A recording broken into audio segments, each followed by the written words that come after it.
ಇನ್ನು ಡಿಕೆ ಶಿವಕುಮಾರ್ ಅವರು ಬೆಳಗಾವಿಗೆ ಬರುವ ಮುನ್ನ ಮಹಾರಾಷ್ಟ್ರದಲ್ಲಿ ವಿವಾದಾತ್ಮಕ ನಿರ್ಣಯವನ್ನು ತೆಗೆದುಕೊಳ್ಳಲಾಗಿದೆ. ಸಿಎಂ ದೇವೇಂದ್ರ ಫಡ್ನವೀಸ್ ನೇತೃತ್ವದಲ್ಲಿ ಮಹಾರಾಷ್ಟ್ರ ಗಡಿ ಉನ್ನತ ಮಟ್ಟದ ಸಮಿತಿಯ ಸಭೆಯನ್ನು ನಡೆಸಲಾಗಿದೆ. ಮುಂಬೈನ ರಾಜಭವನದಲ್ಲಿ ನಡೆದಂತಹ ಸಭೆಯಲ್ಲಿ ಘಟಾನುಘಟಿ ನಾಯಕರು ಭಾಗಿಯಾಗಿದ್ದಾರೆ.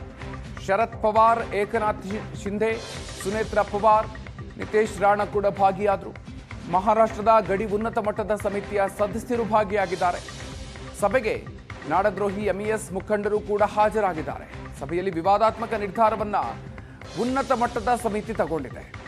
ಕರ್ನಾಟಕ ಗಡಿ ಭಾಗದ ಮರಾಠಿ ಭಾಷಿಕರ ಬೆನ್ನಿಗೆ ನಿಲ್ಲೋದಕ್ಕೆ ನಿರ್ಧಾರ ತಗೊಳ್ಳಲಾಗಿದೆ. ಈಗಾಗಲೇ ಶಿಕ್ಷಣದಲ್ಲಿ ಮೀಸಲಾತಿ ಹೆಲ್ತ್ ಸ್ಕೀಮ್ ಅನ್ನ ನೀಡ್ತಾ ಇದೆ ಮಹಾ ಸರ್ಕಾರ. ಒಕ್ಕೂಟ ವ್ಯವಸ್ಥೆಯನ್ನು ಧಿಕ್ಕರಿಸಿ ಮರಾಠಿ ಭಾಷಿಕರಿಗೆ ವಿವಿಧ ಯೋಜನೆಯನ್ನ ಘೋಷಣೆಯನ್ನ ಮಾಡಲಾಗಿದೆ. ಕೇಂದ್ರ ಗೃಹ ಸಚಿವ ಅಮಿತ್ ಶಾ ನೇತೃತ್ವದಲ್ಲಿ ಗಡಿ ವಿವಾದ ಸಂಬಂಧ ಸಭೆ, ಸುಪ್ರೀಂ ಕೋರ್ಟ್ನಲ್ಲಿ ಕಾನೂನು ಹೋರಾಟಕ್ಕೆ ಉನ್ನತ ಮಟ್ಟದ ಸಮಿತಿಯನ್ನ ಕೂಡ ನಿರ್ಧಾರವನ್ನು ಮಾಡಲಾಗಿದೆ.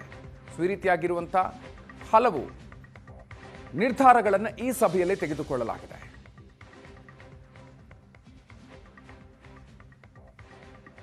ಕರ್ನಾಟಕದ ಮುಖ್ಯಮಂತ್ರಿಗಳು ಬೆಳಗಾವಿಗೆ ತೆರಳುವಂತಹ ಸಂದರ್ಭದಲ್ಲೇ ಈ ಒಂದು ಅದಕ್ಕೂ ಮುನ್ನವೇ ಮೀಟಿಂಗ್ ಅನ್ನು ನಡೆಸಿ ಹಲವು ವಿವಾದಾತ್ಮಕ ನಿರ್ಧಾರಗಳನ್ನು ಮಹಾರಾಷ್ಟ್ರ ಸರ್ಕಾರ ತಗೊಂಡಿದೆ.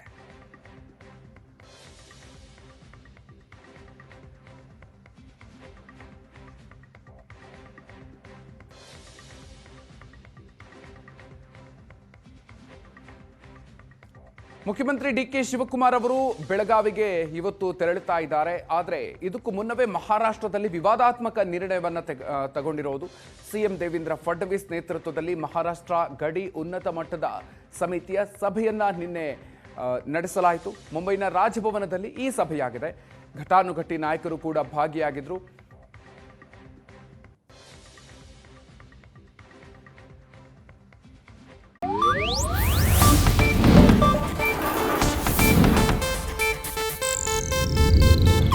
ಇದು ಏಷ್ಯಾನೆಟ್ ನ್ಯೂಸ್ ನೆಟ್ವರ್ಕ್ ಪ್ರಸ್ತುತಿ.